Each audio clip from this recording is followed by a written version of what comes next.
This week on the program, it's time once again to get twisted. It's Saw 5. I'm Andrew Saw. Steven Saw. Eric Saw.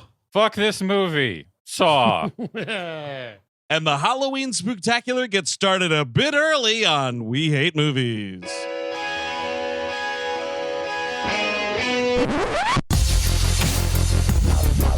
We all go a little mad sometimes.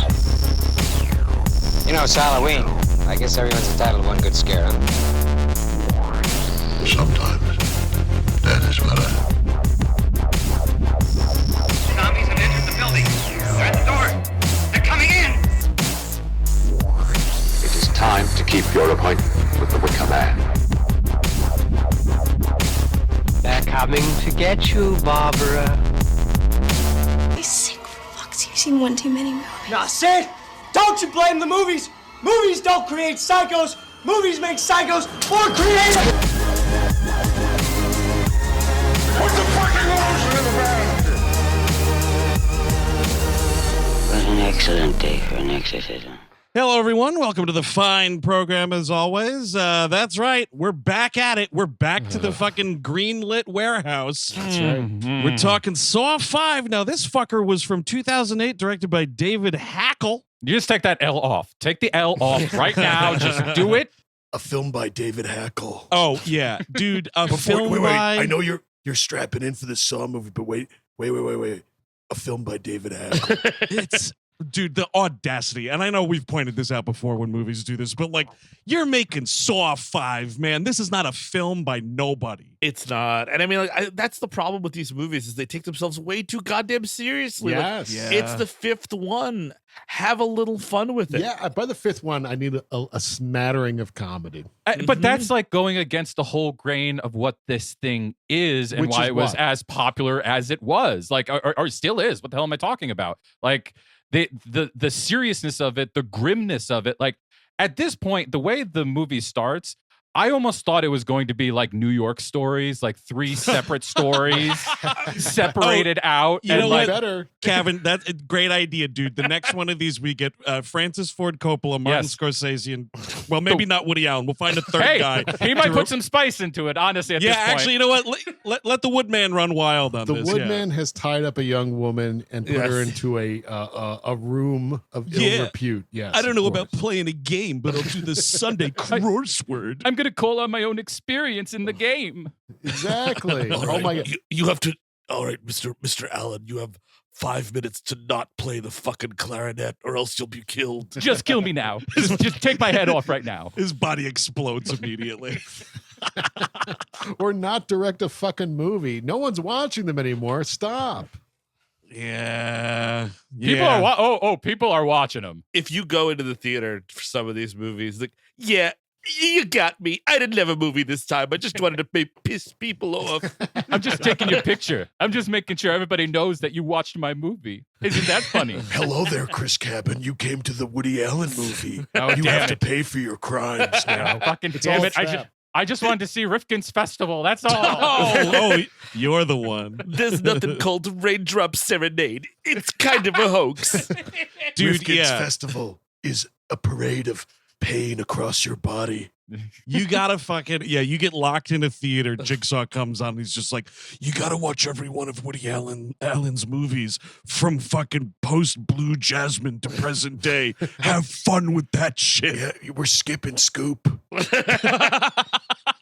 Man, but so this movie, of course, we are picking up right where 4 left off, which if you haven't heard our raucous live episode on Saw 4 from Toronto, our Canadian debut. Yes, go back and check that out. But you're right, this picks off where that left off, but we're going back and forward. It's like they noticed problems with the foundation of their franchise and like, we need some caulking in the back here. These walls aren't staying up on their own. Let's just pretend that stuff was happening during those movies that we just didn't do. No. Yeah, by the end of this, they're going to be like I know part 10 actually seems like it's going to be a bit more of a separate story with Jigsaw getting fleeced in Mexico, which is what I hope that movie's about. Hell yeah. And seeking revenge on some poor medical decisions. Hey, this didn't cure my cancer. What gives? Your magic holy water, motherfucker, didn't do jackass shit. All right, Dude, I don't know how to say you want to play a game in Spanish. Let me go do it in America. I don't think I mean, we haven't seen the movie yet, but from the trailer, I think it's kind of telling, because like he goes to a different doctor or whatever, like back in the States, and they're like, yeah, they just opened you up but didn't even do anything. He went to Dr. Nick Riviera. Yeah, dude, fucking Hollywood Upstairs Medical School stitch job. But what I'm saying, if yeah, the rest of these movies, it feels like by the 9th one, it's just gonna be like the beginning of the first one again. And there's 40 people setting this up. Like, hey, Darren, you got that over there, Hoffman? You're helping out with the sinks, right?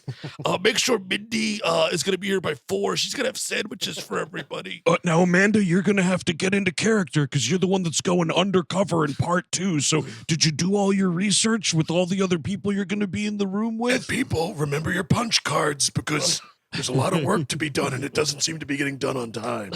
And remember, John Kramer doesn't pay overtime. Yeah, we're clocking in and out now. And don't forget the cover letter on your TPS reports. That's actually a question. Does Costas Mandylor, is he like getting paid to help him out, you think? No, he's just a devotee now.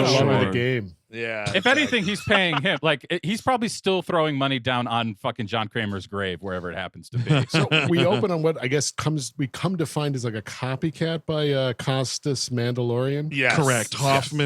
Hoffman's first go, you know, it's I gotta say, at go the ahead. very least, this part of the movie, the beginning, it's a dark and stormy night, and that means like the outside world actually matters, and I was thrilled by it. Right. I was like Yep. lightning, and I'm like, Yes. holy shit. We're not subterranean yet, and we also have this this operating table thing, kind of very much Frankenstein, obviously, with the lightning and all that. And Yeah, sure. Like that's something. And then Sure, you know, after the first 6 seconds of the movie goes by, you got the rest of the movie. Yeah, Exactly. it's a problem. I mean, so this guy he's on a pendulum. A pendulum is like coming closer and closer to his belly. He has to crush his hands through these vice apparatuses. Yeah.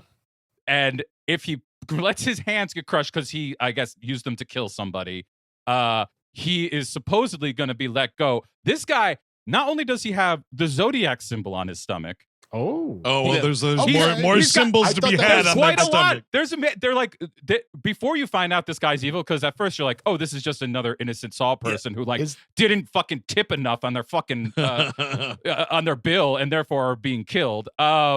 This you're like, oh wait, he has like SS symbols. There's a dragon thing. That's what I was like, well, is this yes. guy a Nazi? Like, what's going on? The Target thing, which I guess Zodiac also did, is also now a white supremacist logo. Oh, that's nice. That's wonderful. I thought it was Zodiac. I honestly And thought again, it like was that the would San be Fran man. That would be something, because later you find out she killed Hoffman's sister, Yeah. and like maybe that's because he's a white supremacist weirdo, and like blah blah blah. She's half Jewish. I don't know. Like you know what I mean? Like give me something. Here's the thing about that, though. Not only did this dude Seth kill Hoffman's sister, they were dating. So what is this world where Hoffman's sister is cool dating this fucking neo-Nazi? Like, what is Weird, going on? weird. That's a fucking movie. I just ruined my search history, obviously, by looking this up. Chris, it's called the Celtic Cross. Oh, I'm sure that's Yes. that's And you know going what to else do wonders for your history. Also is going to be get me hot soup. Is you guys ever hear that Aryan Brotherhood? Yeah, Sure, of yeah. course. Yeah, Yeah, I no finally trauma. perused that Wikipedia. First of all, don't like those guys. The more I read, the less I like them. Yeah, for sure. Yeah. Their logo is hilarious. I had no idea what their logo is. Do you know what it is? Was it- Barney the Bunny? dinosaur? What is it? It is a fucking Irish shamrock with a swastika in the middle of it. Oh yeah. Oh, yeah, that's because I terrible. guess they're mostly Irish, but Yeah, they sure. I mean, I don't know. I guess all the other ones were like, oh yeah, sure, you could take it. Yeah, no, we don't have to talk about the Italian. No, it doesn't have to be like a piece of mozzarella with that symbol on it or anything like that. A meatball. The Aryan Brotherhood's going to give you a shamrock shake. Ooh. Giving Love out those. shamrock shakes, you say. But yeah, so we're told this dude given 5 years, he did 5 years of a life sentence, but then much like Freddy Krueger was released on a technicality, which again, you're in a horror movie and you're telling me someone was released from jail on a technicality. I'm thinking about Nightmare on Elm Street. I'm thinking about Yes. Frederick J. Krueger. Like, I need paranormal shit. I just watched this 1995 straight-to-video movie called Sleep Stalker the other day, which is a knockoff, a blatant knockoff of Freddy Krueger. And in this version, that guy goes to jail and he just serves the entire sentence of 17 years. Good. Sounds about right. But then he starts killing again. So, yeah. Sure. Well, I mean, that's what you think in the beginning, like, because you don't know. To be clear, you don't know any of this when you're watching this moment. You know any of the bad that only comes like halfway through this fucking movie. Correct. And you're just watching like, okay, it's normal Saw death. Here we go. But like, he doesn't stop when the guy crushes his hands. Yeah. Right. He doesn't stop it. And you're like, oh, this is bullshit. Right. This isn't my Saw. This is not John Kramer. He would have let that man go. How about this though? Like echoes of Saw 4, right? In Saw 4, there is that flashback of like Jigsaw begins and he does the trap on the dude and it gets fucked up. Remember that? So this is like, Costas Mandylor, Hoffman's his first time out here, and he also beefs it, dude. Kindred souls, Hoffman and John Kramer. He wants this dude dead. Yeah. I guess that's he true. wants it dead. I mean, that's the whole point. It's like, he actually, not for nothing, Costas Mandylor, Hoffman, I think is his name in the movie, Hoffman? Yes. Hoffman is like, this is an amazing machine. Like, he really did a number on this. The pendulum plus the two vices, squeeze it. That's a lot of work. John Kramer was like a box with knives in it. Like, Yeah, that's get true. the fuck out of here, man. Right. That's And yes, true. he did know the guy. And later on, that's why Tobin Bell says, The heart can't be there emotionally.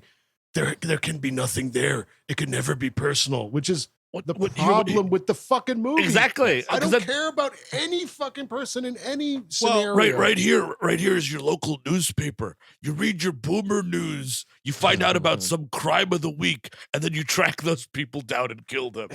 Yeah. Just at random. It is the caring about the people is kind of interesting because I think, like, I don't know, when I watch like Jason movies, I don't particularly care about those people either, but like there's something about and I think it's because at least with those movies a lot of those characters are written to be like maybe like big stereotypes or cliches or whatever you want to say, exactly. but like And these also, people are nothing. But you follow them in good times and bad, at least a little bit. Sure, you know what I mean? that's Like true. You see them, at the beginning, they've got all their camping stuff. They're like, this is going to be the best fucking weekend ever. They build them up in some way whatsoever. Instead, here we're just introduced to people in a windowless room. Yeah, in windowless rooms already geared up and ready to get crushed, and it's like, so it doesn't even fucking matter. Like at least like you're following Crispin Glover. Like, is he gonna get laid? Like, what's gonna happen here? Like, and a little bit. It's broad. Nothing matters in this. But Steve, your mention about the newspaper and the Boomer News got me thinking that we need a, how they have the thin blue line flag and all that. Yep, sure, of course. The thin Saw flag. Oh, right. For people who do these to people they see in the newspaper. Yes, hi. My name is Tobin Bell. I'm calling from the Fraternal Order of Torturers. Did you know that 3 pig-masked individuals were taken down in their prime last week? I saw telemarketers. Patrick J. Pespers told me that this is a fake organization. Is that a hand saw in the middle of your flag? What is that supposed to be? I just like carpentry. I'm really into that. It's not. I don't support Saw or anything. It's just carpentry. This is great because now he can also get new victims from the people who don't contribute to the fund. Oh yeah, that's true. Well, then you hand them over to the murderer guy. Yes, like if they don't contribute, it's like, okay, let me transfer you to Terry or whatever that guy's name was. Now, before we get to all those people, though, I think just a theory, like a mistake that these sequels have made, right? Because like that was an interesting thing about that first movie. 2 guys wake up in a bathroom. You don't know how they got there, and that's the movie.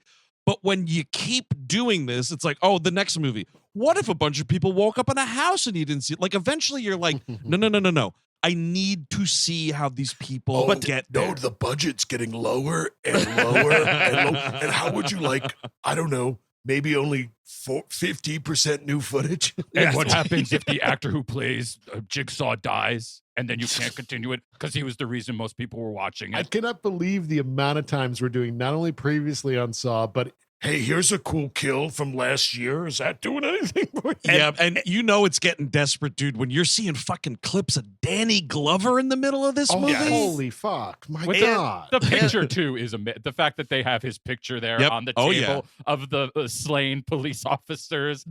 John Kramer really did a number on the PD there, I gotta say. And also, that's the problem, too, is like you've got these two not competing interests, which one is your standard Saw setup. People wake up in a room. Why are they there? How are they connected?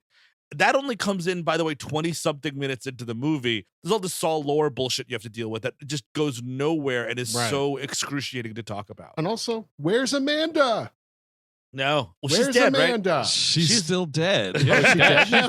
She's very dead, brother. She's been dead, but I mean, like, to Eric's point, she could pop in some flashbacks. You know what I mean? Like, well, that's the funny thing. I wonder if she was fucking busy or something, because you do get a flashback of Hoffman and John Kramer setting up the opening room of Saw 2, and he says something about like, well, isn't it problematic if Amanda is steering them? Like, doesn't your theory kind of, isn't it all bunk, right? Like, these people making the decisions on their own. And he's like, oh no, she's not gonna do nothing. See, and this franchise, you just can't. I personally, I can't remember the last movie to this movie. At least with something like Jason or Freddy. If Jason's like, oh, this one he's going to Manhattan, they start to change it up or whatever. Different chapters. Certain storylines change up. Like there's the one where Feldman is the main character against them. Stuff like that. But what you're talking about is that it wasn't all plot. And all the Saw movies are almost exclusively plot or backstory. Which and that's boring. it. It's all boring and it gives you no character. Like you're talking about Crispin Glover. Crispin Glover has attitude. Crispin Glover has personality in his performance. You would watch him and think that feels, even if I don't know that person, I feel like I could know this person. I don't know a person like Meagan Good in this, like because I don't know her. I don't know her at all. Exactly. But we also get a little bit of a Jeff flashback. Well, that's I was just getting to that because not only are we watching Saw 5 for the first few minutes with Pendulum Guy, then it cuts into the end of Saw 4 with our favorite Gilmore guy, Scott Paterson as Agent Strahms, shooting Jeff once. You see Jeff get shot again by this guy, which is fucking great. I mean, I guess America was Jeff crazy. They're like, listen, if we're going to make another Saw movie, we need to just acknowledge Jeff in some way. The majesty of Jeff. That's the Tommy Jarvis of Saw. Yes. I mean, it tells you just how much these directors versus the Jason directors trust their audience. Like these people are like, no, remember, all this stuff matters. All the stuff that happened before, it mattered. But Jason just start a new fucking thing. He's gonna come back. It's easy as pie. It's easy as fucking Jason pie. comes back and kills new people. Yeah, I have to hear about Jeff again. I got to fucking find out about Danny Glover John again. Kramer. You still have to hear about John Kramer. I mean, imagine if fucking Friday the 13th Part 9, Jason Goes to Hell is like, remember Crispin Glover? And it's like, yeah, I guess. And the other thing too, all those movies have is daylight occasionally, and we're outside, we're in the woods, we're in various cabins. There's one part, I think Mark Rolston's character, who's like the captain of the FBI or whatever the fuck he is. Erickson.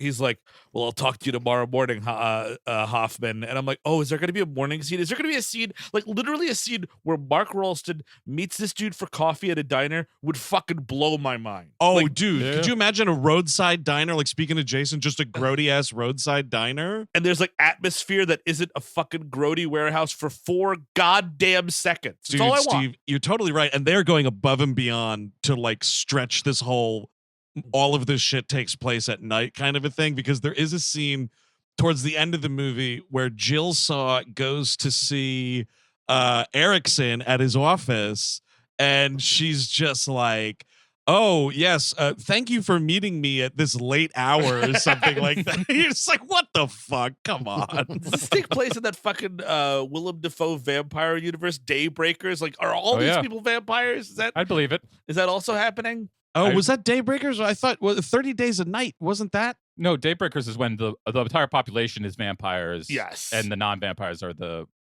weird people. 30 Days of Night is the Alaskan vampire movie where I never saw Daybreakers. Where it's night all the time, right? Yes, in Alaska, yes. So the Daybreakers 2009. Okay, I Mhm. did not see this. In the year 2019, a plague has transversed all of humanity into vampires. Dude, Okay. you know what you got in that movie? Honest to goodness, Vampire Starbucks. And you know Is what? that right? Uh-huh, baby. yes. Oh yeah. I Star believe- sucks. Yeah. I believe it's actually even Starbucks too. Like I think that they got Starbucks in on it or something. Yeah, I think so. I think Yeah. you're right. They are a vampiric corporation. Agent Strahms stuff. So Agent Strahm, he shoots fucking Jeff right in the fucking chest. Oh, he sure does. He finds the hamburger helper that used to be Jeff's wife. Oh, And he turns on a tape, and there's John Kramer's little doll telling him, "Well, I know you're a detective, but stop investigating this right now. Yes. Stop. I know it looks like there's a lot of stuff to investigate, but You're please making don't do it." hamburger helper there. Why don't you open up that cheese packet now? you know what? And Now add the thinking pasta. about the hamburger helper wife, another thing just about like how didactic this shit gets, because like I think these producers must be like the biggest fans of these movies must be the dumbest people in America, because like you see that fucking head explosion and you're like I remembered it, because I guess we did the episodes like recently enough or whatever, but I was like, oh yeah, LOL, Jeff's dead wife. But then like later in the movie, you see the flashback of her getting wheeled Yes, in. yeah. And then to be like, see, the fucking hamburger helper was Jeff's wife. Does everybody remember Saw 3? But again, I watched the unrated version of this movie, and it's 93 minutes. To Eric's point, 70% new footage. So like Yes, literally, yeah. we've got like I don't know, probably like 78 minutes of usable footage here that we're doing in the Yes. unrated version That's of you watch- of new footage, and I then the rest watched- is all fucking cameos and flashbacks. I watched the rated because it was shorter, but you're only telling me it was 1 minute shorter. Oh, really? I think so. What? I mean, I just watched whatever was on Peacock. I don't know. Maybe it was just theatrical. What makes that 1 minute Yeah, of I know. unrated footage? Okay, Mine was rated- 93 minutes. Okay, unrated is 93, rated is 92. Yeah, I yeah. mean, I think it's probably like just seconds of cuts, probably. Yes. of, Yeah, like, yeah. that, like Amazon has the unrated version. That's what I watched. it on Table Amazon. saw hands Oh, and yeah, whatnot. yeah. Chris, I also watched it there, and I had the option. And Oh, I you said, did? no, thank you. It just No, said I want unrated I on want mine. that fucking minute back in give my me life. my Exactly. minute back, sir. I got stuff. I had to walk to the liquor store. Yeah. Come on. I know. And I don't want to burden you too much. So Strahm, he shoots Jeff dead, plays the tape, and you think like from the end of that Saw 3 that he's like stuck in there or whatever, or Saw 4, whenever you see him stuck in there, but then it's like, oh, yes, you could just stay here, or you could go further into the abyss. And he like opens this like wall door and just turns around. And I've never seen this before. Someone say fuck you to a corpse. Pretty hilarious.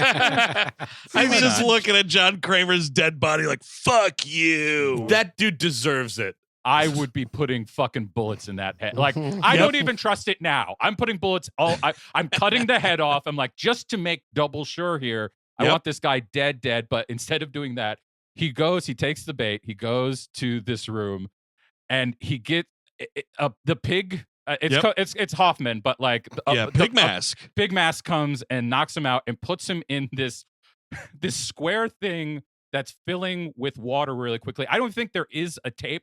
It's just he puts his head in a box. Yeah, he puts his head in a box and it's drowning him. Yeah. And like you have to imagine like everybody else be like, oh fuck. But this guy, of course, because it's Agent Straub, he's like, check in, mate. Takes out a pen, takes the thing out, slams it in his throat. And he's like, you thought you got me, huh? Fuck you. Dude, it is fucking Amazing. brutal. This Incredible. dude You know do what? this. I'll pick drowning. Yeah. honestly. Yep. Well, I mean, honestly, I think part of it is if his hair plugs get that wet, it can get really Sure. dangerous. So, yes, like, so you want to get out of the situation before the coroner finds out the thing he's been hiding. Okay. Well, he wants to leave a beautiful corpse, dude, and he's not going to do that if the hair plugs are all fucked up. can I ask a very stupid question? to Sure. this We're talking group? about Saw 5. Anytime. Isn't the thing in Saw 4? It's the what do you call it there? The autopsy bit, and then the autopsy. Oh, when yes. you reveal, and it's the tape, and it's like the games are just beginning, which is something. It's directed at Agent. Is that Agent Hoffman that tape's directed yes, at? sort Okay. of, and like question mark there, and then like because it's one of those things where like the autopsy is actually the end of the movie because Yeah. like you know what I mean, like that's how they play it. Yes. So then, like, where's the autopsy here, and who are the games beginning for? When? Why? How? Well, what? I think so. Then that would mean that the autopsy is then taking place betwixt 5 and 6. Yeah. Also, Maybe. Okay, yeah, you're right. Maybe, I think you're yeah. right.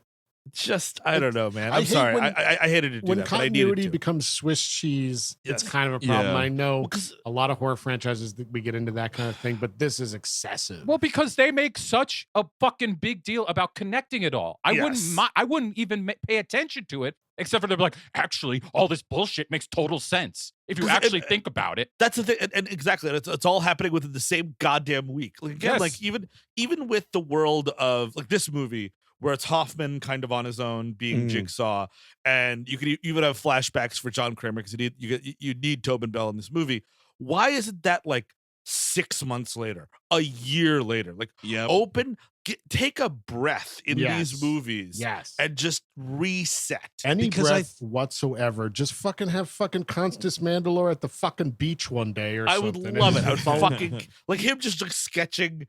Like he's flirting with a woman, but he's been like sketching saw traps the entire time. Yes. You think he's drawing like her, she's like posing for the portrait, and then he's just drawing a saw trap, and his phone rings, and he has to get it, and it's like, hey, Jeff.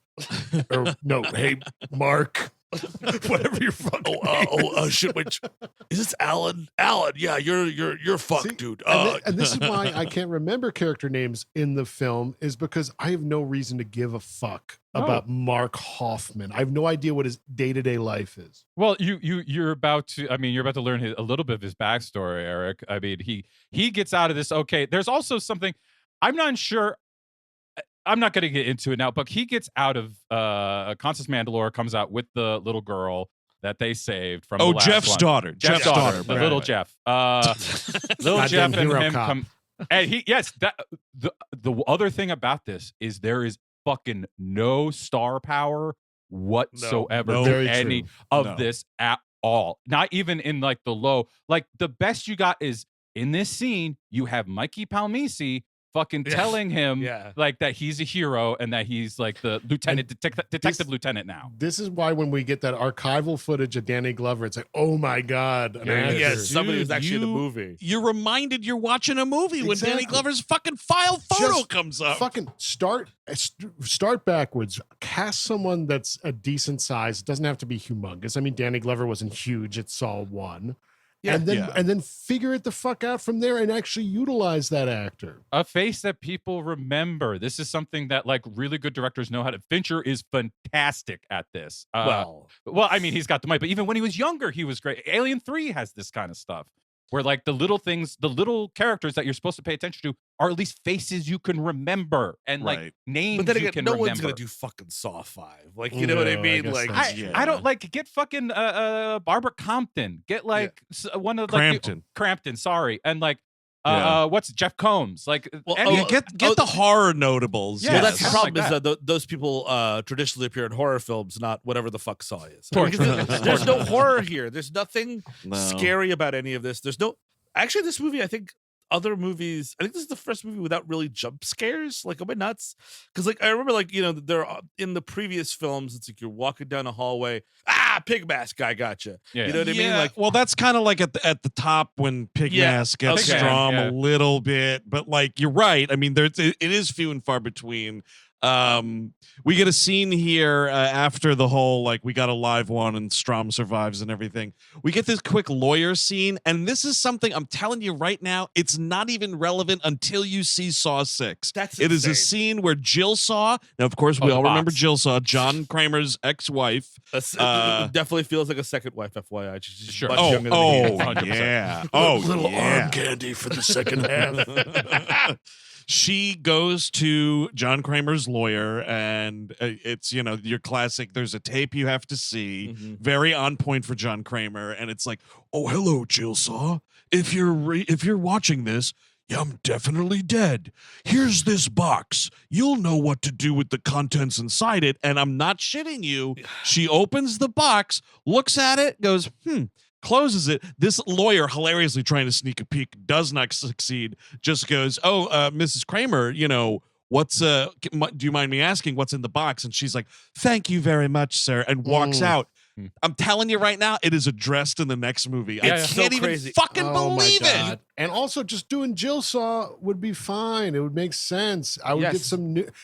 There's nooks and crannies to that kind of performance you could get into instead of just having some fucking faceless people. And that scene is the most interesting scene in the movie by a mile. Yes. And it's not paid off. Like literally, when this movie ended, because I keep at the end, like sub threads are coming together, and I'm like, but what about Jillsaw? What's going on with her? Right. And then it just says a film by Patrick Hackl or David Hackl. I'm like, are you fucking kidding me? It wouldn't even cost a lot of money to just do a fucking Jigsaw funeral and have people protesting it. It would add, I like that. It would add a feel to the world. But this is all money you're talking about, Eric. This is like they made this for nothing. I know, but this it's is not fucking nothing. that much. You get a bunch of extras. You just do voiceover over it or something. You know. One thing is very important in the lawyer scene. The first part of it is it's Jillsaw.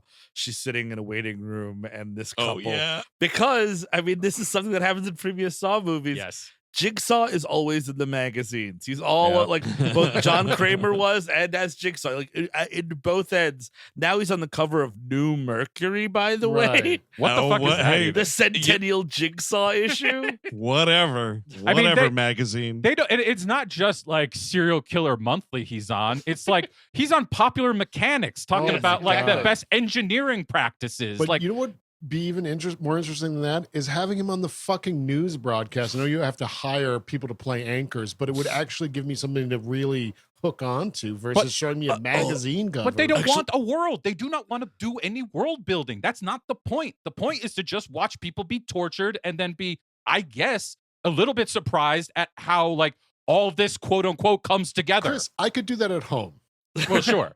Did you guys see my New Yorker cover? It's really good. It's drawn by Chris Ware, and it's me waiting for an Amazon package. It's great. It's amazing. Yeah, you can't finish the trap without it.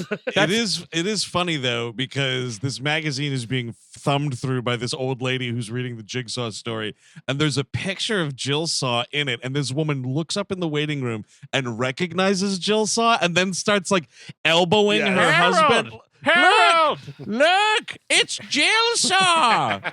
And I mean, that moment alone is why this is the best sequence of the movie, which is so insane because it's like such a low bar of like not even comedy, but like, oh man, isn't that something? Like it's literally something. It's a non-police or FBI official that acknowledges that there is an outside world, and that Jigsaw is like a famous, like the world is aware of the Jigsaw serial killer just as much as we are of fucking Zodi or whatever. You know what I mean? And we don't see the sun, but it could be shining outside of these walls. Yeah. It's entirely possible. I'm seeing light come through the shades. I'm pretty sure something's out there, you know? And I mean, fucking John Kramer being on Vogue Germany and all these other magazines. Considering how not original any of this is, I have to presume, I forget completely, but I have to presume it's his own head in that box. Yes. Just considering how fucking unoriginal any of this shit is, that was my first guess. Did you see my issue of Disney Adventures? Yeah, it's me back to back with Jafar, the year's new villains. And then if you thumb through that periodical just a little bit, halfway through, there's a really fun Chippendale Rescue Rangers comic that I also cameo in. Can you find me in this highlights? Hide a number here. Yeah, they try the Chippendale one. They try to rescue someone and they don't get to. Oh yes, the Highlights magazine. I put that goofus through the screws. Let me tell you, that Disney Adventure, man, I had a subscription to that thing. I was reading it every fucking week. Absolutely. I love in this press conference also, again, Hoffman, the most obvious dude ever. Like he gets this promotion. He's now he's Detective Lieutenant Hoffman.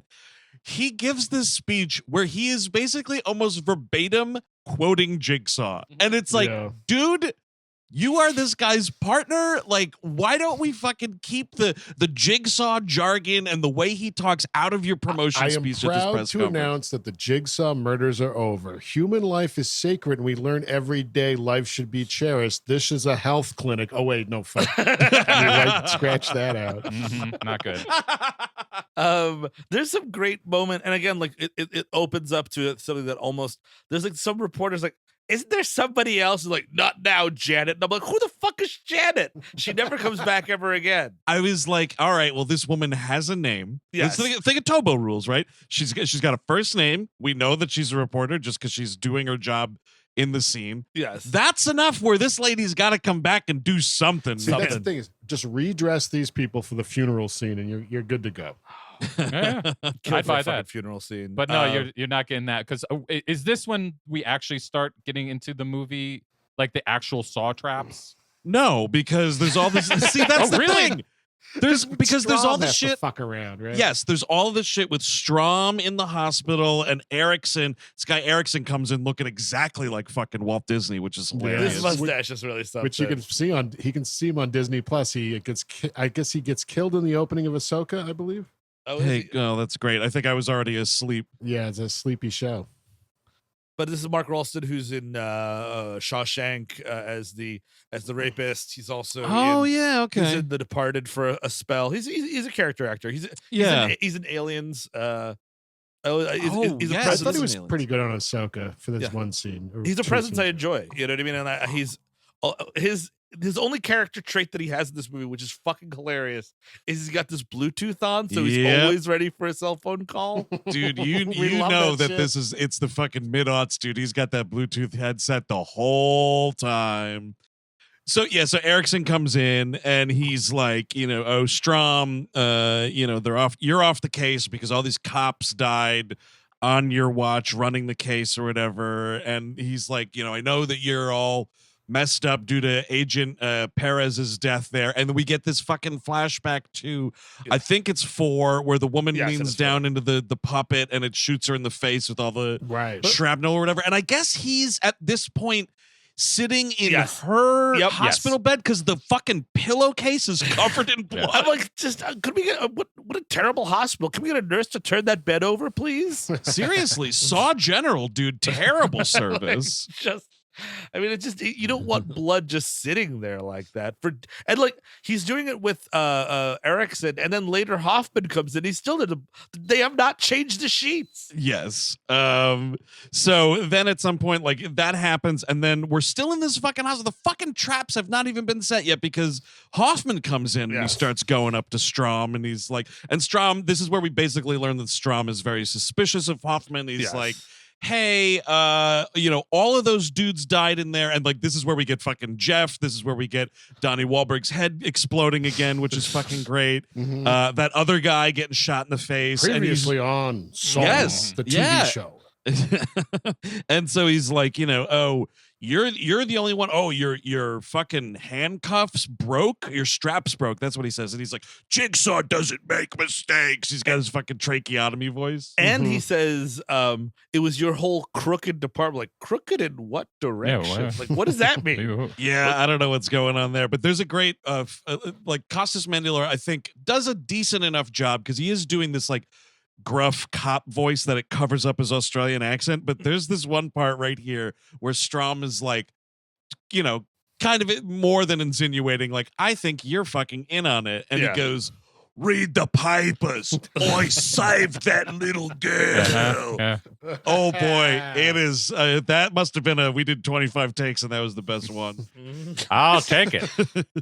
But this is, so we finally go to fucking Hoffman's hideout here. And he's getting a new game ready. We see his little workstation and whatnot. And it's again, all these like fucking, surveillance cameras and everything. And I'm thinking to myself this time around, I'm like, with all of this, the machinery and all the gadgets that we're building, whatever, we can invest in clearer reception for these security cameras. Why do they all have to look like garbage? Well, that's how he can. I mean, he's on a budget. I mean, unless John Kramer died and left him all of his money instead of his wife. That would be funny. It's like, continue on my legacy. Here's all my fucking cash. We're kind of going for a lo-fi analog vibe. A little bit. Like, I just need gasoline. A little oscilloscope kind of a vibe. Yeah, after midnight, this actually turns into a cocktail bar. Hey, Stretch, what do you have? I like cheap things like gasoline and vintage camcorders. But we see this is fucking hilarious. We see like the room of all the people are knocked out or whatever, and then you see there's cameras on different rooms, all the various traps we're gonna see, and then he's got this little fucking Detective Hoffman diorama with all the people, like little like fucking Lego people or whatever, like set up in the box.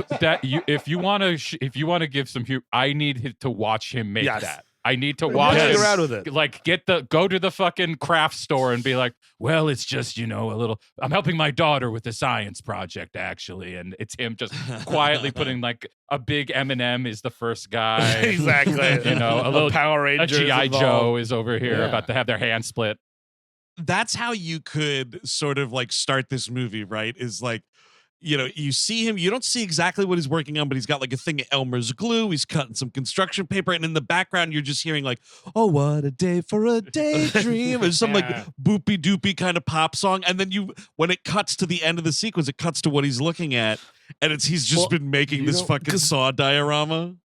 There's that part when the Jillsaw tape is with the hilarious part of the Jillsaw tape that he films, which is like, if you get this baby, I didn't make it. You were my heart. But he's wearing the Jigsaw robe, and he's very clearly in the Jigsaw, like, what do you call it there? Like, he's puppet on room. set. Exactly, he's exactly on set. It's like it just feels like a behind the scenes. Oh, what's this? Is this Entertainment Tonight? Oh, hello everyone. VH1's behind the murders or whatever. Yeah, it's exactly. But I've always wanted to be interviewed by Mary Hart. Andrew, you mentioned the pop song thing. Any song would go a long fucking way. Yes. And please get your money's worth. Use it 5 times. Excuse me, what are you talking about? The top 10 hit. Da-da, da-da, da-da, da-da, da-da, da-da, da-da, Chris, I appreciated it as a cell phone ring because it sounded better that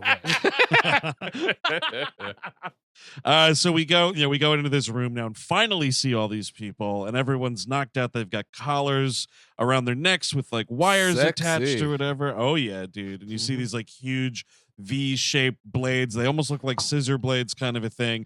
And this is, we got Julie Benz here, all the Angel and Buffy heads out there. Yes, literally the most famous presence in this film is Julie Benz, and that a movie does not make. No, I'm sorry to say. Sorry. Yeah, that just doesn't work. We've made this gag before, but I just imagine like a contractor coming in and be like, "Oh, you want those razors shaped like a V up there mounted? Yeah, 5 of them. Okay. Ooh, that's gonna cost you." And you got, Meagan Good, who's, been in her fair share of movies also. But like, that's, I guess, what the hell did I just see? Oh, Jesus. Yeah, she's in that fucking, she's in at least that second Shazam movie. Maybe the first So we should call her Meagan Bad? No, because that would be a terrible Joker. We don't trade it. No, not at all. That'd be like making this movie. But yeah, so it's the two of them, and then this tweaker dude Malik, a bald guy with a bad accent, and then a third blonde woman who doesn't have a line in the movie and is decapitated before she can say one, I think. And the thing here is like Jigsaw really is doing escape room stuff right now. It's just like, welcome everyone to your game, and you're connected in ways you don't understand, and I think you should go against your instincts and look around for those keys, guys. Look around. That's interesting, Steve. You know how we had like like all the horror meetups over the years, Dracula and Frankenstein's monster hanging out, Freddy versus Jason, AVP, all that stuff. What if we had Jigsaw versus whoever the fuck setting up the horror shit in them escape room movies? I believe, because I've seen both of them, it's an evil corporation, and that would be great. Yes. Oh, yeah. That would work. Yeah. And the same parent company also owns Architectural Digest, which, of course, John Kramer would be familiar with their business dealings. Yeah, Saw LLC, that's a mom and pop operation. We're going after you and your profits, escape rooms. So this one is like, we got to get keys that are in these glass boxes, And if one person moves forward, a bunch of other people move back. So we got to do it carefully or we're going to get our heads cut off is the idea. And there's a timer going on. And it's like, you're going to get pulled back and your head will get pulled off. Or there's a bunch of fucking dirty bombs all over the place. Like these fucking IEDs. Yeah, it's to make sure that you close the door after you. Essentially, is after you're done, you have to close it, or you're going to get bombed. What were you born in a barn? Close the door. Well, you're going to let the heat out of the decapitation room. Close that door. That is exactly what John Kramer would do. That is his impulse. Did you turn up the thermostat? That's a saw track for you. So everybody gets out of this except for the blonde woman who the only thing we're told about her is that she is the fire inspector or works for the fire inspector's office, and then her CGI head is cut off. Because the British newspaper guy knew who she was, but wouldn't reveal it. So it seems like he might be involved. Right. Who knows? Oh, I'm sure it will matter. No. There's a bad line right here where Julie Benz is going before they leave the room. And her wig, by the way. Benz terrible. Dude, she's doing fucking cosplay with this fucking thing. I understand you got the other blonde woman. You don't have two blonde women. One thing, if you are putting your eggs in the Julie Benz basket, then you get a redhead for that role. Or you put that woman in a wig. Why are you putting Julie Benz in a fucking Lois Lane wig this entire movie? There can also be two blonde people alive. There also can be, for sure. But the fire inspector's in the movie for 15 fucking seconds. It doesn't matter. It doesn't matter. Oh my God, that's so dumb. But yeah, the wig is fucking terrible. But anyway, before they leave the room, she's picking up all the keys that other people use to unlock their collars, and the guy's like, "Oh, what are you doing?" And she just goes, "Being smart." I was like, "Oh, we're in for a rough ride." Yeah, it's not the best. And yeah, meanwhile, because then the problem with this movie is Swiss cheese, because then we are following Strahms, and every time we follow Strahms, we also are going deep into flashbacks that he can't be watching. Do you know what I mean? But he's getting the information from the flashback as if he's watching them. I think he's accessing these via this website, Data Bounty. Yeah, probably. He's browsing Data Bounty every day. What is that? It seems to be like the police computer or whatever. Oh, I didn't even see that there. Yeah. Well, that's this is kind of like. This movie is also sort of like dipshit Inception, because you have the present day, which is essentially Strahms going around and investigating Costas Mandylor's character there, but then also all Julie Benz and all the people going through. That's like the present day, but then Strahms in these Sherlock-esque fucking reenactments in his head. Steve, you're right. There's no way he knows what went on here. We're seeing that shit, but then sometimes in some of those hit other flashbacks. Yes. And I'm just waiting for the kick so I can get out of this fucking movie. We need a perspective of some kind. If you want to stick with one person the whole time, that's either a tormentor or tormentee. That would be great. But that's you break the engine then. The whole engine of the thing is that but we go back and we remind you what this is, and then boom, we're at 90 minutes, fellas, and then we can sell a movie. That's the whole. You take that away from it, they stop, and I would love that, but it's not going to happen. Right. There's that great because there's no real. There is a progression, but who cares?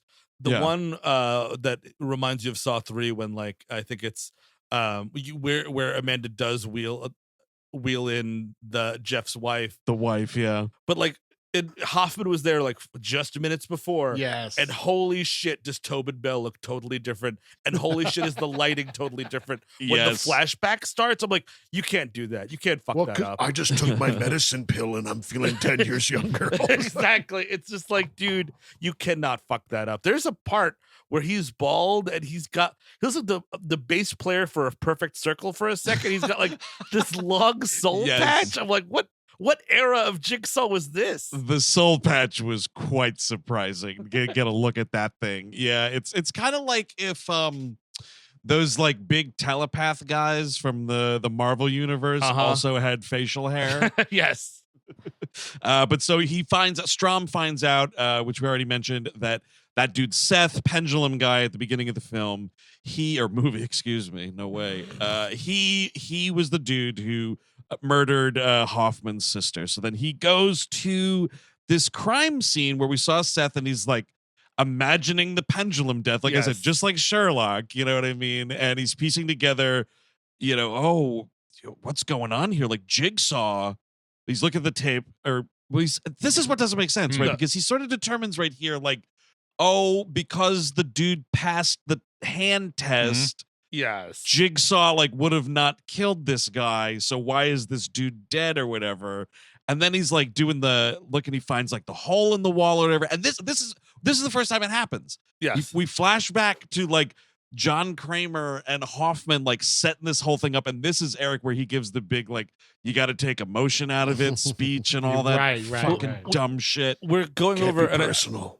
I don't know. I think it does happen before this because there is a progression wherein Hoffman is in a building and he winds up in the same elevator as Jigsaw, which is kind of incredible. Yes. That's very fucking funny. Yeah. That's when he takes him. That's when he gets him. Yes, That's he's in the a start building. of it, yeah. He's investigating whatever, and then Hoffman winds up strapped.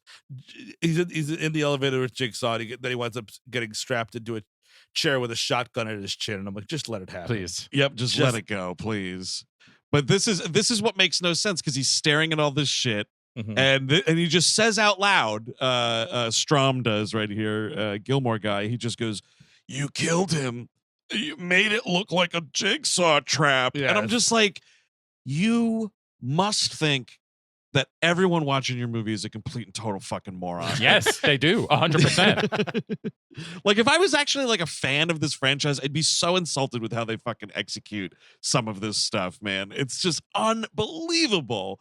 And so we get a little more backstory of these people, like, Meagan Good works for the Department of City Planning, and the bald guy knows that her father's rich because he owns a baseball team. And you're just sitting here checking all these things off in your head, like, doesn't matter. Doesn't matter. The doesn't matter Olympics is this movie. Like the fucking there's this one scene. Costas Mandylor is looking at his shelf, and there's a picture of a pretty woman, and any other person would be just like, I guess that's like his wife who he doesn't see often, or divorced, or whatever. Maybe his daughter, who knows?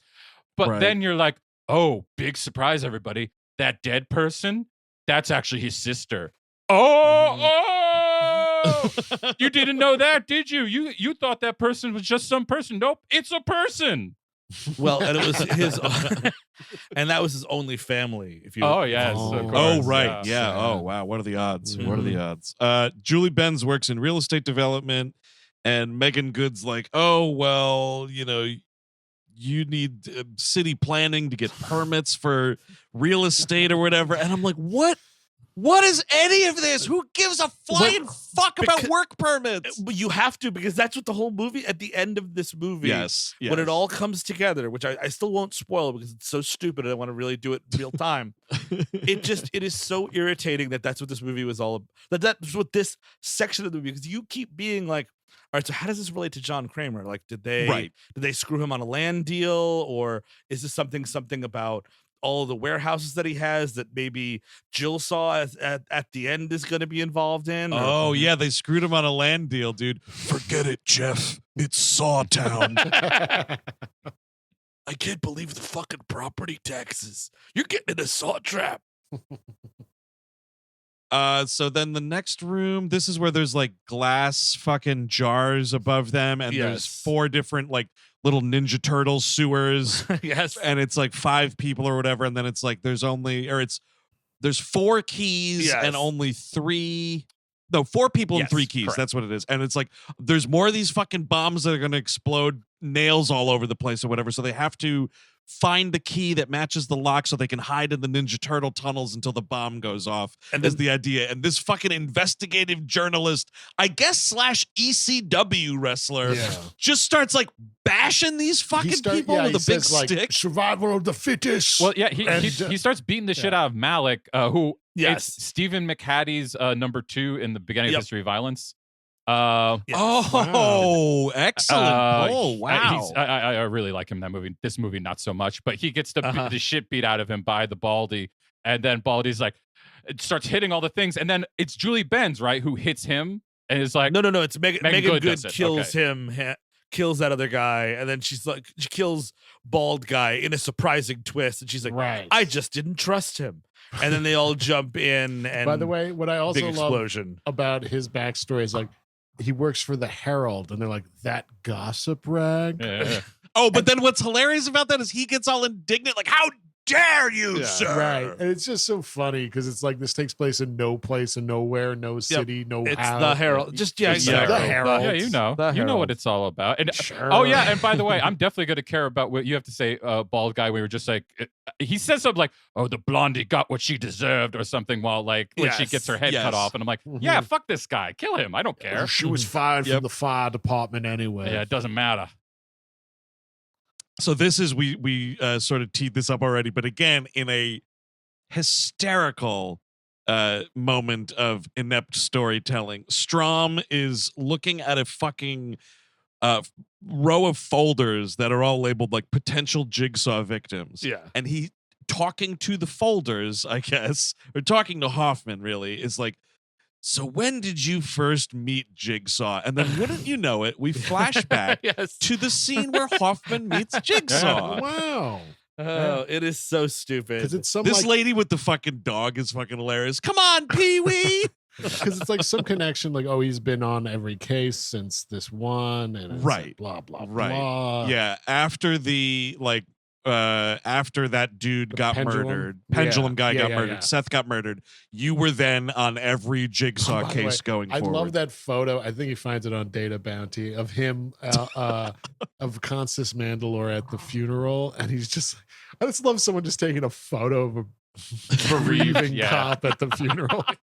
And then publishing it. I guess it is a gossip rag, this Herald. Of course it is. And I was, when this dog, Pee-wee the dog, who is barking at Costas Mandylor looks like he's never been more pissed at any person or animal than this fucking dog. And I was like, is he going to turn into a Dogsaw? Is he Dogsaw, you dude. thought you were a good boy, didn't you? It turns out that you weren't. You peed in the house. Oh, so you like torture dogs? Is that the idea? No, the Dogsaw would torture humans. Be like, oh, right. So you're. Oh, you decided to go on vacation, did you? You put me in a kennel.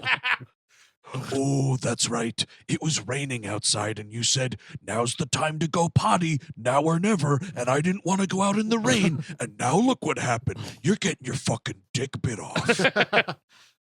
Yeah. If you could reach the milk bone dog biscuit treat in time, your dick won't be bit off by these razor blades. You had to have a party with a bunch of loud people here. Oh yeah, you're getting your hands cut off. It was thundering and lightning outside, and that's kind of it. You're gonna die now. Remember the red wine that was spilled on my doggy bed during that party? That's gonna be you now. Remember last Sunday when you went to the movies and I traditionally get fed at 5:15, but you fed me at 5:38?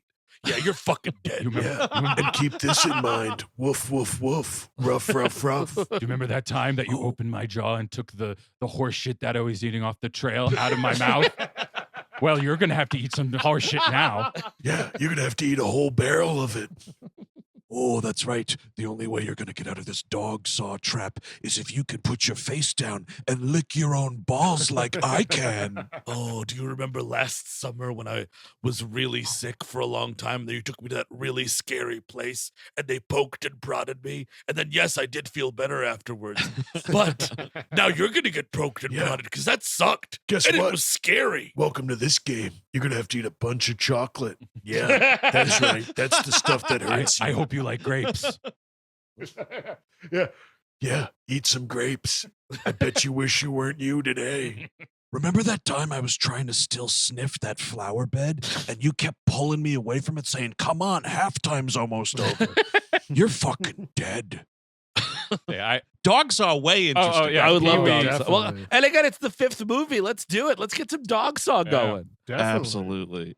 So fucking John Kramer in the elevator with Hoffman here, and he stabs him because Hoffman's got some setup line about like, are you going up, and pushes a button, to which John Kramer, after poking him in the neck with a syringe to knock him out, just goes, I think we're both going to the same place. Oh, yeah.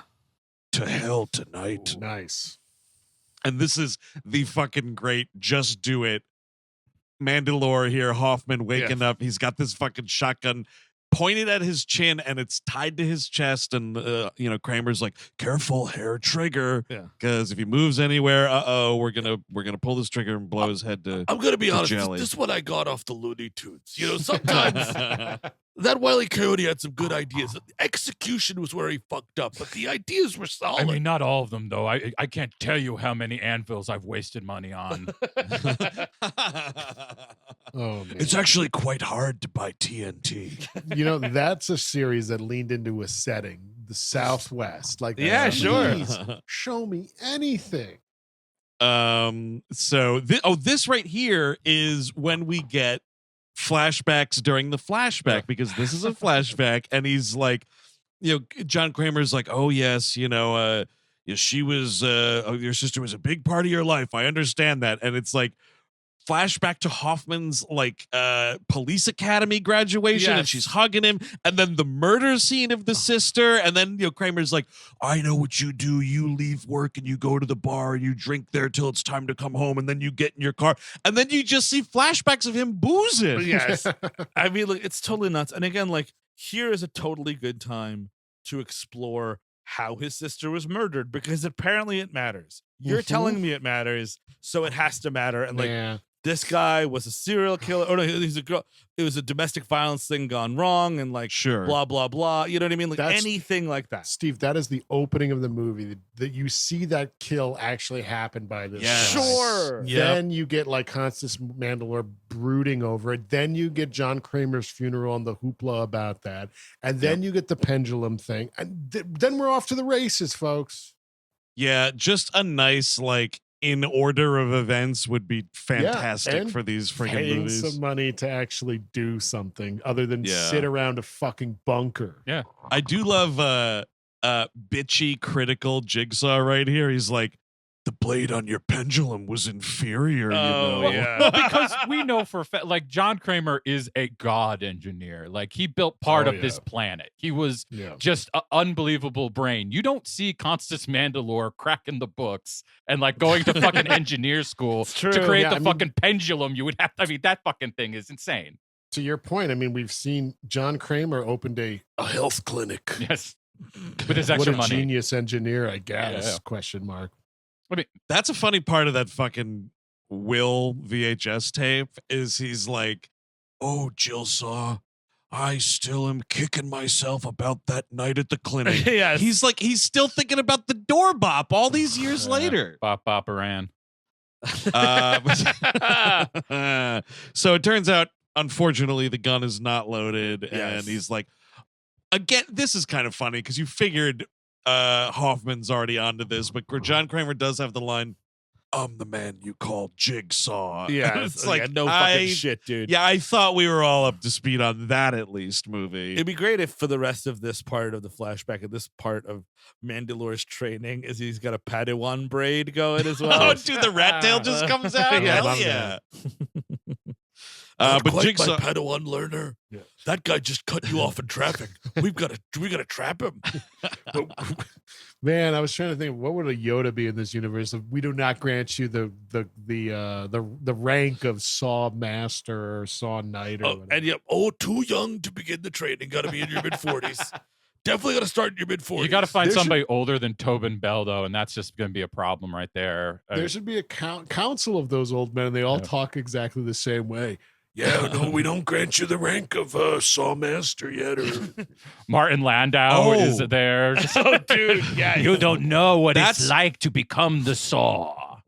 That's what it is, though, right? It's like John Kramer, he's just talking like completely differently, and then it's like, or Mandylor is talking like completely differently, and then it's like, all right, Hoffman, you are now a Saw Master, and his voice is like turning into the Jigsaw voice. Yeah, totally. Like that's just what happens to So you. you can expand the world that way, just have that, and it's like, yeah, it's sort of like the high table in John Wick, but our table is a round table because it looks like, yes, a saw. Yes, indeed. Hoffman, you come here. It is time for you to take your dolly that you will use to scare people in videos. It is your personal dolly that you can use. Oh my God. Imagine how great would that be? There's now different dolls tormenting people. I would Hell love yeah. that. Definitely. And it's like, you also don't have to use a tricycle. You can use those little battery-powered Barbie cars that kids sit in, or the red and orange Fisher-Price car. Power wheels, yeah. And you will need a second theme. The doll is one. I used a pig mask. You can do whatever you want. You can do burlap sack. That's kind of creepy. Oh, that's cool. Goats would be good too. Yeah, Satan. Oh yeah, that's some horns. I like that. Yeah. Plastic Halloween kid mask. I don't care. Ooh. Don't do the scarecrow. Corey's got that. That's Corey's. Because Scarecrow is another guy on another job across town. Oh, excellent choice, Detective Hoffman. You've selected the Groucho Marx glasses, nose, and mustache. I would definitely rock those. Fuck yeah. So scary, my God. Want to play a game? Hi there. Yeah, isn't that what the killer's kind of wearing in Terror Train with Jamie Lee Curtis? All right, to get out of this trap, you got to find out what is an elephant doing in my hands. Got to take the secret word, which is play a game. Yeah. All right, to get out of this trap, the password, you got to say the password. Oh, you knew it was Swordfish because of the movie you watched. Okay. All right, next trap. So Hoffman at some point calls Erickson and he's like, hey, you know what Strahms up to by any chance? Because he was talking about he thought there was a man on the inside and now I can't find him. Oh, and it's just so we get it. There's no twist here. You're just setting this dude up to take the fall for all the Jigsaw murder continuation. But just like the sister reveal, it's meant to be this big shocking moment when it does reveal that. And I'm like, we all already know. Who cares? We already know. Yes, and so Erickson's suspicion sort of deepens here because he goes into the records room or whatever, and all the folders for those potential Jigsaw victims are missing. So I guess if he had those folders, that he would be able to watch the flashback as well. Is that how the magic works? I think, yeah, dude. Once you touch the folder, it's kind of like the Page Master with Macaulay Culkin. You're pulled into the file. Got it. And you get the full story. So meanwhile, back in the fucking game that this movie is completely unconcerned with, you see they come out of these Ninja Turtle tunnels. You see how fucking obliterated that bald guy got. He's a bunch. You want to talk about hamburger helper? That's what that dude is. And it's absolutely. great. It's kind of the best reveal of the movie. And the fucking tweaker trust fund kid's puking. He's so disgusted by it. Which is pretty awesome. And then something. We're in a room with a bathtub and 4 car batteries or 5 car batteries. And if you use all the car battery, if you connect all the car batteries together, and that'll open the door, but only if you do that. And then again, immediately Julie Benz kills Meagan Good. It's well, that's how we're gonna do it. It's I guess so. I mean, yes. That's kind of that's where you're sort of this is we see where we're going. I mean, that's the thing is you don't know whether or not it's out of character for this woman because you don't know what this character she is. Just watched Meagan Good murder the bald guy or put him down enough that he got blown up. So she must be thinking it's all for just doing whatever, save yourself kind of shit. Sure. It's smart because Meagan Good, like you said, just killed that guy. And it's she was about to kill the tweaker guy here in the tub. And, what happens after that? She's going to try to kill you. Yeah. Yeah, exactly. This character would be totally maniacal as a contestant on Survivor. Oh man, much more exciting. By the way, any episode of Survivor much more exciting than this. Here's the thing, Andrew. Unlike most of those people on those shows, she's not here to make friends. You know what I mean? Everybody, most of the people there are to make friends and not to win. Big mistake. She's there not to make friends. Interesting. Got it. We get this is where we get a flashback to the first movie where we see the setup for the fat guy in the razor wire box. Oh my God. Barbed wire guy here. And this guy, he's ready to fucking end it all tonight. He's in his car like Ray Winstone at the end of The Departed, chugging whiskey, and he breaks the he's he psychs himself into it. He's Durr!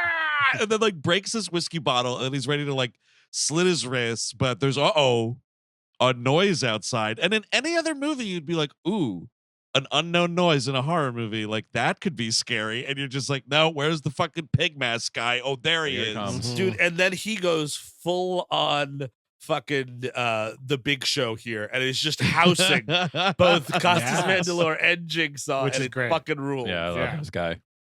It's really, really fantastic. I need more of this. Like, that's what makes movies Yes. like You're Next so great.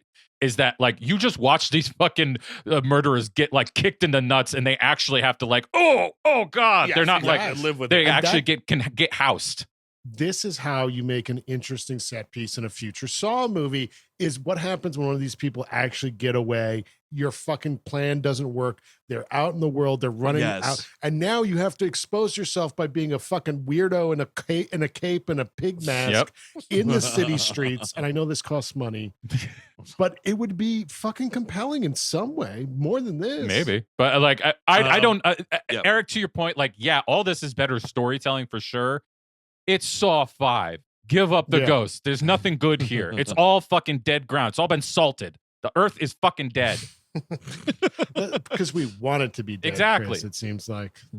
But then, so then they put the guy in the razor wire thing, and also I don't know, dude. Let this fat guy kill himself. That's what he's got his heart set on. Oh, you don't know what his pain is. Suicide is a sin. It sounds like I sounds don't like know you're what being the fuck my point of view is anymore either. It sounds like you're being pretty selfish there, Steven. You know, taking your life and not letting me kill you. Yeah.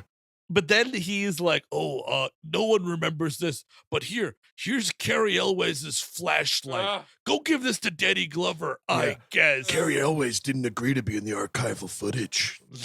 There is a moment where you realize, like, we're basically told around here that Costas Mandylor's Hoffman is basically responsible for the start of Saw 1, Yes. because in that there's one of his like training flashbacks or whatever. So Pendulum Guy happened in like 1995. Sounds like, something like that, because he's like, Master Jigsaw, I have to tell you that there's another cop who's getting closer. His name is Tap. And like, you don't remember that Danny Glover's name is fucking Detective Tap, and I had to look it up. But then in 10 seconds, you get the flashback of Danny Glover. But Master Jigsaw with the pig mask down, I can't see a thing.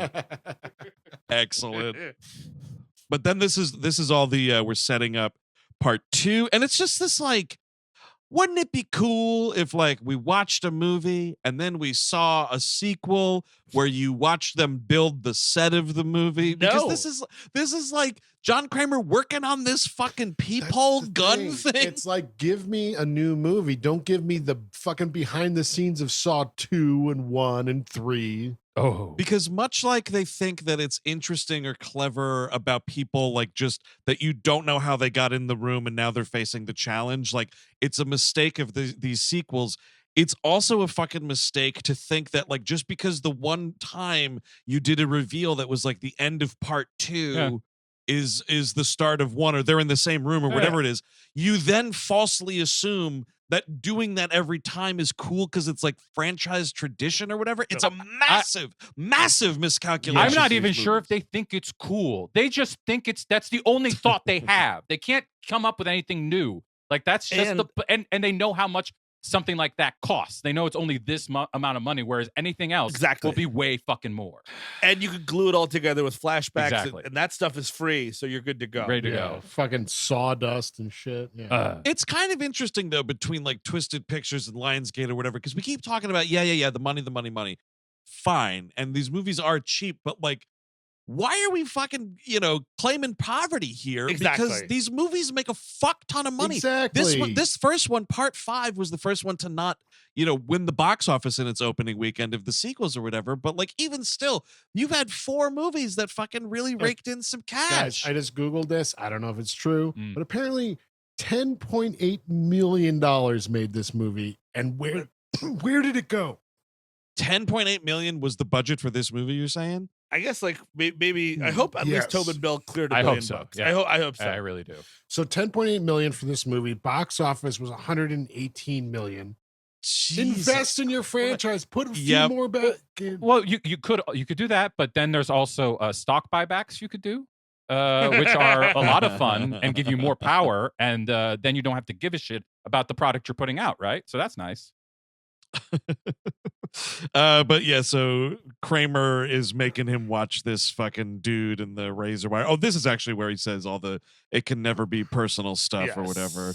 But yeah, so then they do set up all the traps or whatever. He locks the gun, and this is where he asks about Amanda for like 2 seconds, like.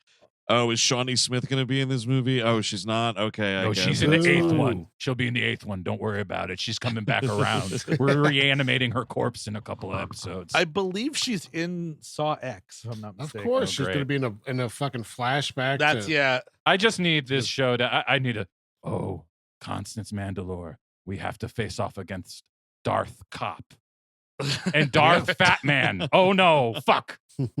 And I would like the Fat Man to have like a dual like shattered glass thing that he's fighting them with. Ooh. I would think that would be fun. I think 2 things. One, yes, Shawnee Smith is in Saw X, and horrible news from the internet. Really, really like devastating stuff. She's dead. Purported runtime for Saw X, 1 hour and 58 minutes. God damn it! How dare you, sir? No. Absolutely not. Wow, that's fucking At the same righteous, time, dude. Maybe we actually put some money into it this time. I doubt it. I really, really doubt it. we've been saving our pennies since 2004, and now with Saw X, we're blowing out the budget. No, never mind. The director's the same one as Saw 3 and 4. Oh, okay. Ooh, how about? Oh, I think we actually mentioned that on our Saw 4 live show. Wow, and he also edited Saw 2, and Saw 3, so he can remember this fucking shit. And also, that guarantees more flashbacks for him. He's got them at the ready, dude. I guess they're flash forwards now that we're doing a earlier. Oh, sure, right. I forgot about the flash forwards.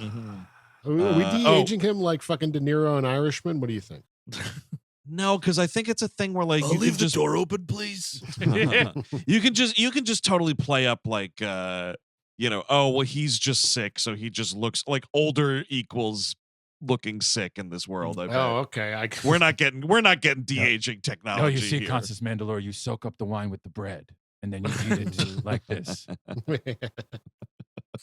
So Steve, this is your favorite scene because we get into the next room here, and this is where it's like, we're figuring out more about what's going on here. And this is Tweaker guy's like, I accidentally killed a bunch of people because a drug dealer told me he'd give me some fucking H if I burned this building down, and then 8 people got killed. And then it's like, oh, Meagan Good, you accepted bribes as preferential treatment for these business permits, and just stop. It's a huge fucking like, and yeah, you jaywalked one time. Who cares? I once took. Oh, you didn't file that invoice at work. You're going to hell. Did you know we're doing the TPS report on all the cover sheets now? Yeah. I once watched you take a penny from that little penny jar in the bodega. You're gonna die now. It's take a penny, leave a penny. You're supposed to come back the next time and leave the penny, and you didn't do it. You never left the penny, and now the bad penny turned up. That's all you do is take. Well, now I'm going to take your organs from you. Yeah. And you know, that sign above the jar said, be the change you want to see in the world. And that was a fun pun. And you missed it. You didn't even chuckle. But this is this part. is actually, it's fucking brutal. Like Meagan Good stabbed in the neck, drops dead, and then they're like, oh, we can fucking throw her in this bathtub of water and hook all these electrodes to her, and her body will be the conduit that powers the door to unlock everything. And this is really uncomfortable. We are just jamming hooks into this woman's corpse. Yep. Including Tweaker guy who gets her right in the fucking back of the head. Wild. The last one's a hook. He's like, he's the last one. He's like, oh, it's a hook. Because like the first one is like power cables that you just put onto that leg or whatever. Yeah. And then it's like, it's a hook that you got to just go right in the head. And then they finally go into the final room, which is a wall with 5 armhole. They could be dick holes. We're not sure, but I think they're armholes. The glory hole trap would be awesome. Oh man. So while they're figuring out like what to do with that, this is where Jillsaw, acting on what she finds in the box, goes to this FBI agent Erickson dude. This is the part where she's like, thank you for seeing me so late at night, which is so fucking stupid. But this is where she's like, I believe, my involvement with all of this is over now that John Kramer is dead. Why are your people still following me? And he's like, what? And she's like, yeah, Detective Strahms is following me. Yeah. But yeah, so Strahms, meanwhile, I guess, is figuring it all out, and he's talking out loud because, like, it's Gilmore Guy just in scenes by himself this whole movie, and he's just like, we were all supposed to die. You were supposed to be the hero. And this is like Donnie Wahlberg getting his head crushed, all these cops getting killed or whatever. And so Erickson now is, no, sorry, I skipped over. The funny part of that is when he realizes what's going on, he's back in the room where like Jeff's wife was dead and Jeff was killed and Jigsaw died, like that room. Dude, fucking Gilmore Guy flipping this operating table over because he's so angry. Oh, funny. The Jeff room, we call it. Of course. Yes. Oh, the Jeff suite. Of course, yeah, that's right. Erickson now is like all getting his Walt Disney ass out there looking for Strahms. He suspects, something might be up here. So he's like trying to track him and shit like that. He assigns like a desk agent at one point to like track the dude's phone. Right, and something Costas Mandylor has the phone and he's like calling him with it, but then he turns off the phone and they can't find it. They're like setting Strahms up, it seems like, because there's like the FBI profiles that Erickson finds, and it's like, well, how did these get here? Obviously it's Strahms when it's actually Mandylor, right? Yeah, and so Mandylor puts the cell phone in his little workshop house there. And turns it on, and then the woman's like, oh, Strahms at like whatever this address is. But the fucking dumb thing is like, shouldn't Erickson have known? Well, I guess because like Strahms stole all the files, that like, shouldn't Erickson have known that cell phone was in an evidence bag? Because you see Mandylor like stealing that at one point out of an evidence bag. So it's like not Strahms like personal use cell phone or whatever. I mean, I don't know. I'm getting a little picky here with fucking Saw 5. It's absolutely I would pointless. believe that was, if you're asking if that is possibly a spot, a drive a truck through it moment there, I'd believe it because they clearly don't care. Like, I mean, like they're just like, whatever, it makes sense. It's 90 minutes. It'll make 10 million. Yeah, you're right. So now we're in this final room here, these boxes with these saw blades in them, and the whole thing is fill the beaker with like 10 pints of blood, and then the door will unlock. And they realize the human body only needs 10, so if you give me 5, maybe you get out of this. Yeah, but also you do have major arteries in your arm that you want to be careful about. Yep, FYI. absolutely. Whoops, and that's the only way to get it fast enough. Oops. But they realize there's a whoops here because Jigsaw's advice to them at the start of this was like, your instinct is going to be to do one thing, and you got to pull the George Costanza and do the opposite. Because they realized like, oh, it wasn't an every man for themselves thing. All of these tasks could have been accomplished had we all helped each other from the jump, and Blonde Lady didn't get killed. Oh my God. So actually John Kramer isn't a cynical piece of shit who likes murdering everyone. He wants to bring people together. Oh, isn't that so sweet? Oh, that piece of Chris, shit. If you think about it, which is so fucked up and interesting, he's never killed anyone. Yeah, just like Hitler. Which he reminds us again in this movie. He's like, whoa, Costas Mandylor. I haven't killed anyone. I always give him a chance. It's actually a really fucking hilarious Tobin Bell delivery where he's like, I always give him a chance. I am not a murderer. I am a manslaughterer. And in this game, here's what you have to do. You have to just fall backwards and hope your coworker catches you. If I cut Chris's brakes and then I give him a bunch of puzzles to solve that he doesn't go into his car the next day, but he misses that and goes into his car and kills himself, I still go to jail every fucking time. Yep, but to be clear, you will be going to jail for manslaughter and not for actual murder. And that's really important that I am not a murderer, everyone. Yeah, even though this is the most premeditated shit on earth. It's insane. Yes. It's insane. But so this is where Julie Benz is like, oh, fuck. That fire that you started, tweaker kid, we're all in here because of the fire, because the fire happened and then the building got demolished and there was a crooked permit that was given to develop real estate and all those 8 people got killed and they're going to kill that poor woman. I can't. It doesn't make any sense. Like, you need to set up this building fire in some way, shape, or form where it actually interacts with the rest of the movie. Maybe you see it fucking happen at the beginning of the movie. Yes, exactly. I wouldn't. God, I hate even thinking about this, but there is even a possibility that they do link it in Saw 6 in some way. Yeah. Okay. The building fire? Oh, really? There is, because I feel like a fire does become like a major plot point for some reason. But I forget. Man, but these things, I mean, to what we're all talking about. It's the Saw City building fire. Thank you, Morrissey. No problem. No, I mean, like, to what we've been talking about, like, these movies immediately, other than the first one, these movies immediately evaporate from your brain. Like, unless you are obsessed with this shit, immediately these things go away. You can't hold on to anything. Someone says game over and the toilet in my brain flushes. I'm done. And this movie goes down the drain immediately. So yeah, Strahms follows Hoffman home or whatever at some point, I think, here. And this is where we see the house. It's like the hideout or whatever, I think is what this is. And it's Erickson shows up there. It's another fucking dilapidated building. I can't keep these straight. I'm sorry. According to the trivia, this is the house from the second movie that fucking Costas Mandylor has renovated. Oh, wow. Okay. I don't know if it's true or not, but that was at least on the reliable Tribune trivia, you know. So this is the final round of the game is happening now, and this is they're like, well, oh fuck, we're just gonna have to pump all this blood out of our own arms. Like, it could have been a thing where like the 5 of us just drained a little, but here we are, and we're just jamming arms into these fucking table saws, man. Pretty tough watch, like, I will say. This one was tough. It was weird because I kept expecting, and that this would actually be a better twist, not even a twist, but like a thing. Yeah. Because it looks like, because you're watching the dude's arm really go up really hard. Yeah.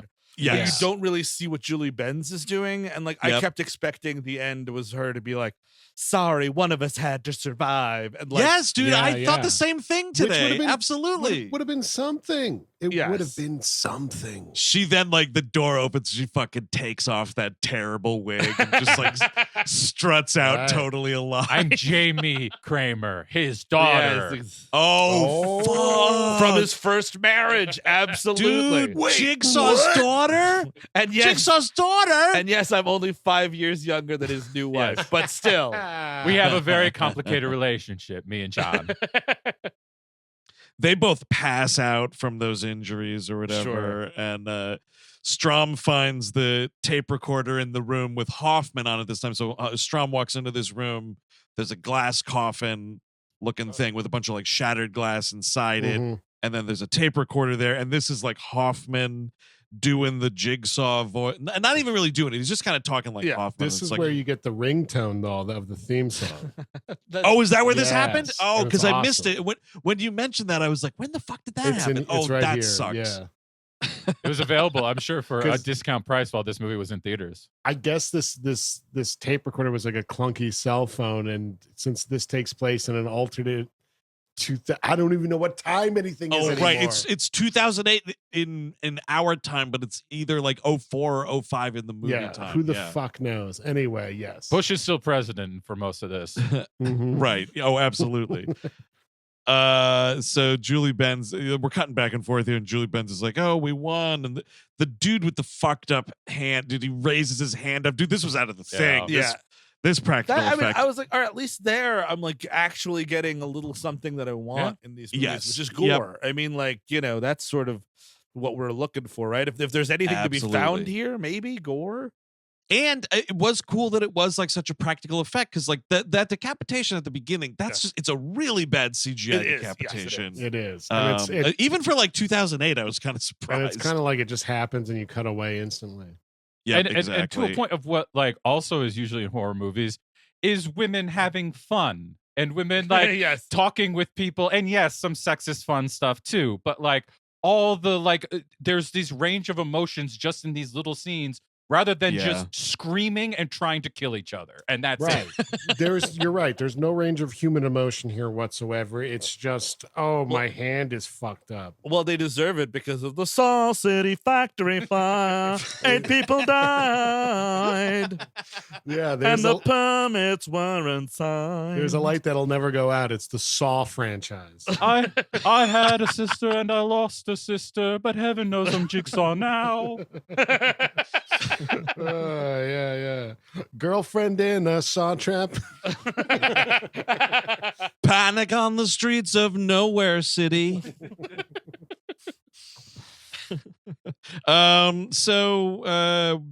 Whatever. Erickson.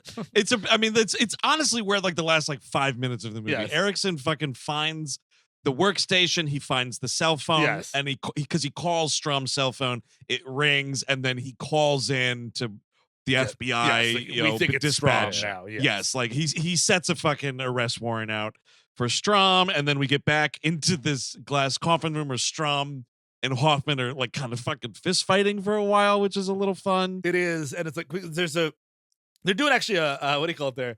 A coffin match, kind of, because there's this open plastic coffin thing that has broken glass in it and the tape recorder. And it seems like obviously that's where Hoffman wants Strahm to go. So they're fighting each other to see who's going to go into that coffin. Yeah. Yes. And he tosses Strahm tosses Hoffman in it and locks it and says, "I got you, motherfucker." Mm-hmm. And then basically it's just like, Hoffman starts like getting lowered back towards the floor, and you realize the walls are closing in on Strahm. Mm-hmm. Dude, now it becomes a buried alive match. Actually. Yeah, a little bit for a quick second. But it's the fucking Star Wars garbage compactor. That's how this movie ends. Yes, it is. And it does its job for once. It finally it actually works. That was an IMDb spoiler trivia that I actually could get behind. It's like, this is one of the rare times when a crushing room actually crushes someone. And I'm like, dude, whoever you are, I do find this interesting. Strahm was trying correct. frantically to tell R2D2 to shut down all the trash compactors on the detention level. It didn't happen in time. Hey, Steve, can I ask you, did you actually click No, helpful or I interesting? never You got a would, thumbs no. up, that okay. dude. No, I should have, yeah. But yeah, this dude pops like a grape, man. You see his fucking like arm bone pop out of his body. That was a good moment.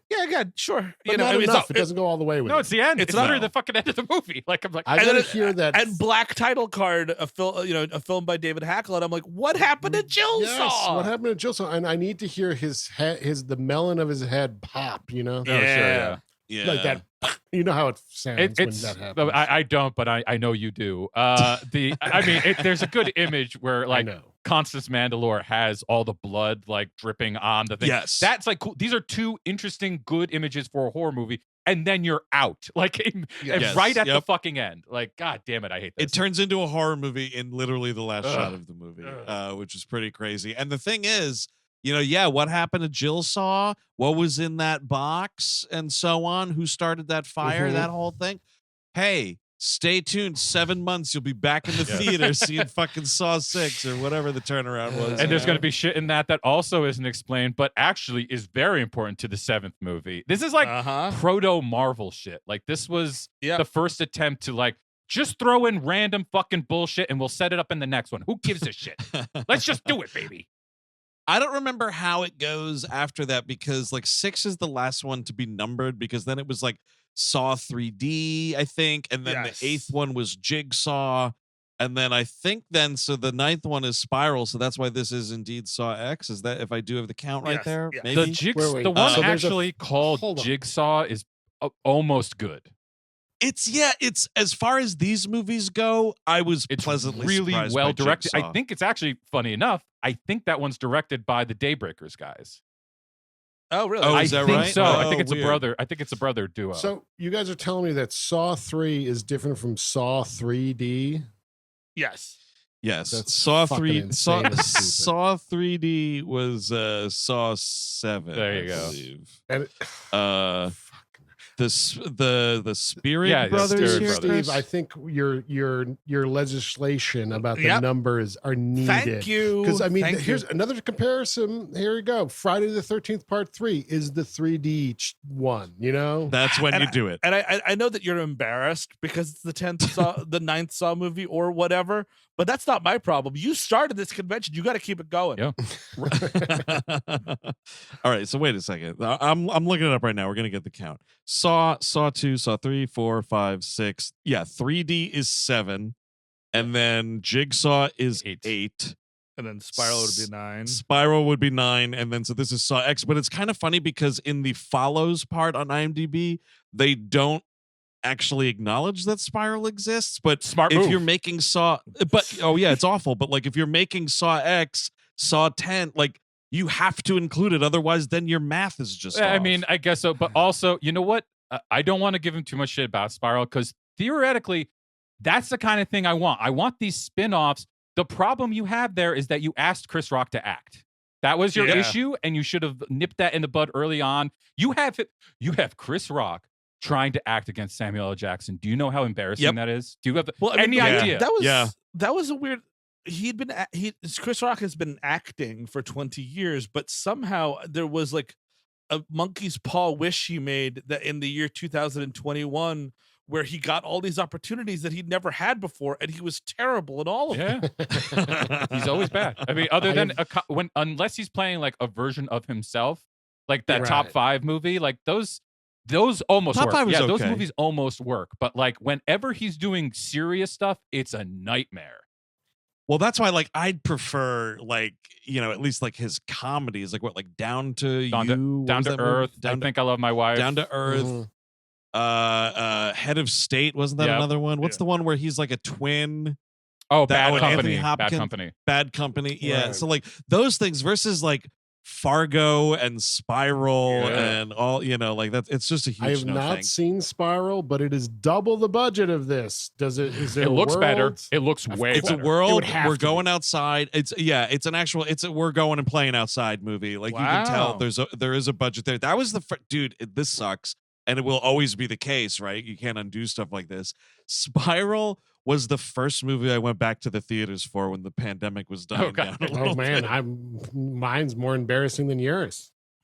What was yours? Mortal Kombat. Oh yeah, I went back, dude. But you know super what, early, dude? Mortal Kombat 2021 is a better movie than Spiral, though. It is. I believe. there's no doubt in Honestly, my I mind. believe you. So anyway, that is the end of fucking Saw 5. By the way, we stopped talking about the movie 10 minutes ago. Fuck it. Fuck it. Go around the horn here. Final thoughts, Eric Sisko. Yeah, no, from me. I think this is the worst Saw movie I've seen. I've only seen them in order so far. I don't think I've jumped ahead at all. But Sure. I mean, the first two are, you know, there's at least something there.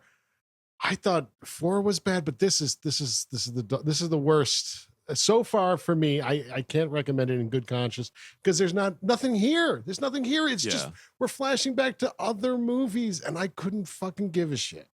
Yeah, I'll jump in and just say, yeah, obviously not a recommendation from me. I'm very happy for everyone who's so stoked for Saw X. Like, hey, that's cool. Like what you like. This shit is just aggressively not for me, and I think it's just bad and poorly made on top of it not being for me.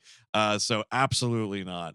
Steve Sadak. Yeah, no, this is. I agree with Eric. This is the worst of the Saw movies, and I've never liked a single one. But this is absolutely the worst thus far because I just watched this like an hour and a half before we started, and like it ended, and I was so mad. Yeah. I was just so because like the other ones at least fulfill the brief of a horror movie or fulfill the brief even of a Saw movie. Here again, we are writing checks that we're just like, we'll do that in the next one. Don't worry, because we've never done that before. We've done like, in the next one we're gonna connect things even more and blah blah blah, and like you'll see the other end of a phone call or whatever bullshit. This is just like, we threw up a ball, we'll catch it the next one. I don't give a shit. Who cares? Figure it out. And so yeah, that and I think that even like part 4 has Donnie Wahlberg getting crushed by 2 ice cubes. That's nice. Which we do flashback here because it was awesome. Yes. But like nothing is as exciting or as fun. I think the traps are cool in this one either, FYI. There you go. Oh, that Donnie Wahlberg death is so cool. They show it to you twice in this movie. Chris Cabin, final thought of the evening. I would like to believe that this is the first one, the worst of the bunch so far. But here's the problem, as we've gone over before. Like, other than the first one and Jigsaw, the ninth one, or is that's the eighth one? Sorry. I remember those two. Every other one immediately evaporates. Like, there's just I don't remember any of it. Like 5, for all I know, might be better than 3 because I don't remember 3 and I don't care. But like, but to your point, like, this is just a waste of time. And I wish I knew the people who do like these. I wish I knew what you liked about this because I don't understand any of it. Like, to me, it's all gore, and the gore is not very good. The only reason you would like this, especially, is because one thing it has a lot of is women screaming for help and not getting it. And I assume you really like that, but I don't know because I don't know what else is there to like other than Tobin Bell, maybe. See, I like women screaming for help and not getting it, but I need that set up, Chris. Sure. That's the thing. Fair. That's the problem with these movies is it live in the, I know I was going to say environment, but there is no environment in these movies. But that's the problem is it needs it. Live it in the needs to hole. Get out of the bunker for part of the film. Maybe. We would hope.